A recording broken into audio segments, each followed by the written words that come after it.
What's going on, everyone? It's the off season, so I thought that I would try something a little new, maybe some shows from my phone. That water behind me is 52 degrees today, and I just got out of it. We're at the aquatic park in San Francisco. There's the Golden Gate Bridge on just a beautiful Tuesday afternoon. So if the 49ers had won the NFC Championship game, be at the Super Bowl right now, but since they're not at the Super Bowl, I think we'll be in a nice little spot like Aquatic Park in San Francisco. And I'm going to go to a lot of cool spots this off season. There's going to be a lot of travel, so maybe we could do a show from another continent talking about the 49ers. And obviously these are going to be more casual shows. We'll walk around the beach, we'll just chat a little football. And there are two guys I want to talk about right now, Banks and Javon Kinlaw. Those are two players that the 49ers absolutely need to step up this next season. I just finished my salary cap article. It's up on The Athletic today. We had a video this morning, and especially Javon Kinlaw. That's such a domino name for the 49ers. Obviously missed most of 2021. They just haven't seen him on the field enough ever since they drafted him in the first round of that 2020 draft. But if they can get Javon Kinlaw to actually produce, it will unlock so many things for this defensive line. The first thing being Eric Armstead can be versatile and he can play anywhere. We saw how good Eric Armstead was when he was forced into action at defensive tackle, playing the 3 technique and the 2-eye this year.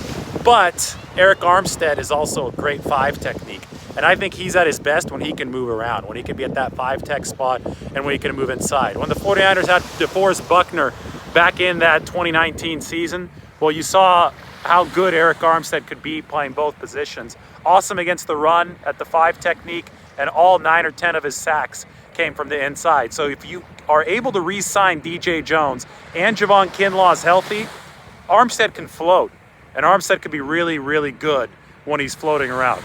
2, we go to the other side of the ball. Banks, this is probably even more critical for the 49ers because the offensive line is not in a good spot right now. It's going to take a lot of good work from the 49ers brass this offseason. I don't want to get hit by the water that I just got out of. I already dried off. It's freezing in there, by the way. But it's going to take a lot of good work from the 49ers front office, from John Lynch, Kyle Shanahan, to make sure that that offensive line gets the job done this next season. Because right now we're not sure about Alex Mack's availability. We know that Trent Williams may need surgery because he played that NFC Championship game on a high ankle sprain. And obviously Mike McGlinchey, he has a quad strain and he has a quad tear. That's why he missed half of this year. Those aren't 100% recovery rate injuries, right? Quad tears, that's a serious injury. Add that onto the fact that Laken Tomlinson's a pending free agent, and that Daniel Brunskill, you'd rather have him in a swing tackle or a swing guard kind of spot. You'd rather have him as a utility offensive lineman.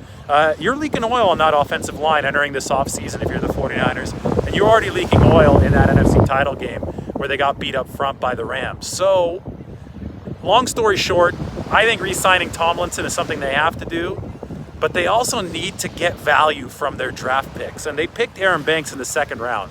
And I get it. It didn't work out this first year in 2021, even though I think they really would have liked it to work out with him as a rookie. But they better hope that his body has developed, that he's gotten ready for the NFL level with his his movement abilities and his ability to leverage strength even at a new weight, because you absolutely have to get something out of for top 2 round draft picks in the NFL, especially if you want to have a deep offensive line and you've used a 2nd rounder on one of those offensive line positions. So Banks, in my opinion, absolutely must step up for the 49ers this year. That's critical in my opinion. And Javon Kinlaw, another top 2 round draft pick, is going to have to step up on the defensive line. You win and you lose these games up front, right? I mean, the NFC Championship was lost up front. When the 49ers beat the Rams, they won up front. So you got to have those top 2 round draft picks on the fronts produce. And for that reason, Javon Kinlaw and Banks are the 2 players that I think really need to step up for the 49ers this offseason. I'm going to try to activate a comment. You guys can't see it. I want to superimpose it, but it won't let me. It says Lombardi's living his best life. Godzilla said that.